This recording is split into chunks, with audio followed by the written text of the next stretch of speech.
আজ বানালাম সেদ্ধ পুলি পিঠা। তার জন্য কড়াতে একটা নারকেল কোরানো, এখানে ফ্রেশ নারকেল নিয়েছি, আর 200 গ্রাম পাটালি গুড়, খেজুরের পাটালি গুড় নিয়েছি। নিয়ে ভালো করে পাক দিয়ে নেব। নেড়ে চেড়ে ভালো করে পাক দিয়ে নিতে হবে। একটু গুড়টা বেশি দিয়েছি, 200 গ্রামের মতন, যাতে মিষ্টিটা ভালো হয়। এবার নামিয়ে নিয়ে ঠান্ডা করতে দিয়েছি। এবারে কড়াতে 1.5 গ্লাসের মতন জল দিলাম।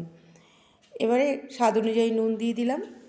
এবার জলটা ফুটে গেছে, একটু কমিয়ে দিয়ে এখানে 1 বাটি সেদ্ধ চালের গুঁড়ো আর 1 বাটি আতপ চালের গুঁড়ো দিয়ে এবারে গ্যাসের ফ্লেমটাকে অফ করে দিয়ে ঢাকা দিয়ে রাখবো 2-3 মিনিটের জন্য। তো 2-3 মিনিট হয়ে গেছে। এবারে ভালো করে মিশিয়ে নেব।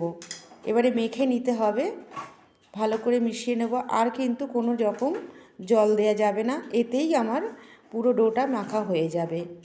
তো দেখুন, এইভাবে মনে হচ্ছে শুকনো শুকনো, কিন্তু মাখার সময় ঠিকঠাক হয়ে যাবে। এবার গরম অবস্থাতে ভালো করে ডলে ডলে মেখে নিতে হবে। এইভাবে যেরকম আমরা আটা ময়দা মাখি সেইভাবে ভালো করে মাখতে হবে গরম অবস্থায়। এবারে ঢাকা দিয়ে রেখে দেব, বেশিক্ষণ নয়, কিছুক্ষণ। এবার ঢাকা থেকেই একটা করে গোল্লা করে করে নিয়ে এবারে বাটি করে নেব। হাতের সাহায্যে এরমভাবে বাটি করে নিতে হবে। নিয়ে এবারে পুর ভরতে হবে নারকেলের। বন্ধুরা, আজকের রেসিপিটা যদি আপনাদের ভালো লাগে, আমার চ্যানেলটিকে অবশ্যই সাবস্ক্রাইব করে আমার পাশে থাকবেন আর একটি লাইক করে দেবেন। এইভাবে হাত দিয়ে দিয়ে মুড়ে দেব, যাতে না নারকেলটা বেরিয়ে যায়।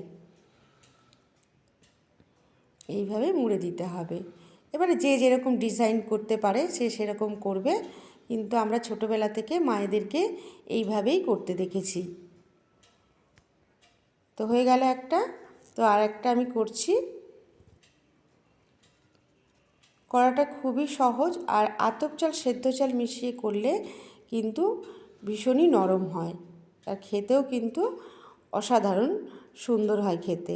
এটা যখন সেদ্ধটা ঠান্ডা হয়ে যাবে, তার সাথে একটু ঝোলা গুড় দিয়ে খাবেন, খেতে কিন্তু খুব সুন্দর হয় খেতে।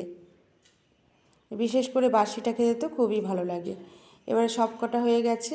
এবারে গ্যাস ওভেনে একটি বাটি বসিয়ে দিয়েছি, জল দিয়ে দিয়েছি, জলটা ফুটে গেছে। এবারে ছিদ্রযুক্ত বাটিতে সব কটা সাজিয়ে এবারে 10 মিনিটের জন্য স্টিম করতে দেব।